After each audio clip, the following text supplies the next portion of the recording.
আসসালামু আলাইকুম ভিউয়ার্স, ফটোশপের নতুন আরও একটি ভিডিও নিয়ে আপনাদের সামনে হাজির হয়েছি। আজকে আমরা ফটোশপের একটা টুলস নিয়ে আলোচনা করব, যেটা আপনারা টাইটেল এবং থাম্বনেল থেকে বুঝতে পেরেছেন যে আমরা ফটোশপের কোন টুলসটা নিয়ে আলোচনা করব। তো আজকে মূলত আমরা অবজেক্ট সিলেকশনের জন্য যে টুলসটা ব্যবহার করা হয় সেই টুলস নিয়ে আজকের ভিডিওতে আমরা দেখব। তো চলুন ভিডিও শুরু করি। এখানে আমরা যে অবজেক্ট সিলেকশন টুলস ব্যবহার করে আমরা একটা ইমেজের ভেতর থেকে আমরা একটা অবজেক্টকে ডিটেক্ট করব বা সেই অবজেক্টটাকে সিলেক্ট করব। তো এখানে আপনারা দেখতে পাচ্ছেন যে এই জায়গাতে অবজেক্ট সিলেকশন টুলসের এখানে টোটাল 3টা টুলস রয়েছে। একটা হচ্ছে অবজেক্ট সিলেকশন টুলস, একটা কুইক সিলেকশন টুলস এবং আরেকটা ম্যাজিক ওয়েন্ড টুলস। তো আমরা অবজেক্ট সিলেকশন টুলস দিয়ে যদি কোনো একটা অবজেক্টকে সাপোজ এটাকে আমরা সিলেক্ট করব, তো এটাকে আমরা যদি এইভাবে সিলেক্ট করে দিই সেই ক্ষেত্রে আমাদের কিছুটা সময় নেবে প্রসেসিং এর জন্য, কারণ এটা হচ্ছে অনেকটা এআই এর মাধ্যমে কাজ করে থাকে। সেই জন্য আর কি বেশ কিছুটা সময় নিতে পারে।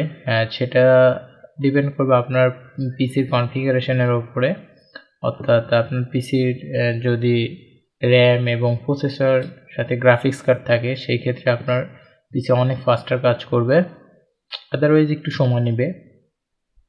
তো এখানে আপনারা দেখতে পাচ্ছেন যে এই আপেলটা টোটালি আমি জাস্ট ওয়ান ক্লিকে আমার এই আপেলটাকে আর কি সে আর কি সিলেক্ট করে নিয়েছে, যে এর ভেতর থেকে আউটসাইডের যে ইয়েটা ছিল সেটা আর কি সে টোটালি বাদ দিয়ে শুধু আপেলটাকে সিলেক্ট করে নিয়েছে। তো আপনারা এখানে আরও ভালো করে খেয়াল করে দেখবেন যে এখানে টোটাল এই আপেলটাকে ছোটো ছোটোগুলোর কাছেও আমরা যখন মাউস পয়েন্টারটা নিয়ে যাচ্ছি এটা সিলেক্ট করে নিচ্ছে, অবজেক্ট ডিটেক্ট করতে পারতেছে, কারণ প্রায় একই রকম অবজেক্ট, সেই কারণে আর কি ওটা সে ডিটেক্ট করতে পারতেছে। তো এটা হচ্ছে আমাদের অবজেক্ট সিলেকশন টুলস।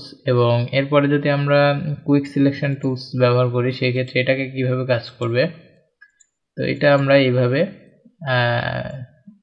সিলেক্ট করে দিলেও এটা এভাবে কাজ করবে, কিন্তু সেই ক্ষেত্রে আমাদের আদার্স যে অবজেক্টগুলো আছে একই রকম দেখতে সেগুলোতে এটা কাজ করবে। এটা জাস্ট কুইকলি কিছু প্লেস আর কি, অর্থাৎ ফটোর কিছু জায়গায় সিলেক্ট করে নেবে।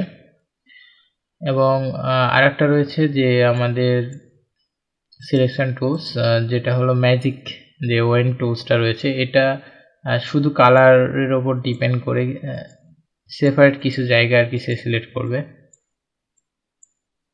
তো অবজেক্ট সিলেকশন টুল আমাদের অনেক সময় অনেক ইমেজের দেখা যায় কি আলাদা করার ক্ষেত্রে আমাদের এই টুলসটা অনেক বেশি প্রয়োজন হয়। যে সাপোজ আমরা এখানে একটা ইমেজ যদি আমরা সিলেক্ট করি, এখানে অলরেডি সিলেক্টেড ছিল, তো আপনারা কিন্তু এখানে দেখতে পাচ্ছেন যে আমি যখনই অবজেক্ট সিলেকশন টুলসটা এই জায়গাতে নিয়ে আসছি তখনই সে কিন্তু অবজেক্ট ডিটেক্ট করে ফেলছে। এবং এই অবজেক্টটা ডিটেক্ট করার পরে আপনারা যদি সেই অবজেক্টটাকে টোটালি সিলেক্ট করতে চান সেই ক্ষেত্রে আপনারা তো অবজেক্টটাকে সিলেক্ট করার জন্য আমাদের জাস্ট এখান থেকে ড্র্যাগ করে নিচ পর্যন্ত নিয়ে আসে ছেড়ে দিতে হবে, এখান থেকে সে তার অবজেক্টটাকে ডিটেক্ট করে নেবে। তো এটা হিউম্যানের ক্ষেত্রে দেখা যায় কি অনেক ক্ষেত্রে আমরা যখন কোনো একটা ফটোর ব্যাকগ্রাউন্ড রিমুভ করতে যাই সেই ক্ষেত্রে আমাদের এই টুলসটা অনেক কাজে আসবে, যাতে করে আমরা পিছনের ব্যাকগ্রাউন্ডটা অনেক সহজে আমরা রিমুভ করে নিতে পারি। অর্থাৎ আমাদের টোটাল অবজেক্টটাকে সিলেক্ট করে আমরা সেই সিলেকশনটাকে আমরা রিভার্সে কনভার্ট করে আমরা টোটালি এই ইমেজের ব্যাকগ্রাউন্ডটা ক্লিন করে আমরা সেই ইমেজে নতুনভাবে ব্যাকগ্রাউন্ড অ্যাড করে আমরা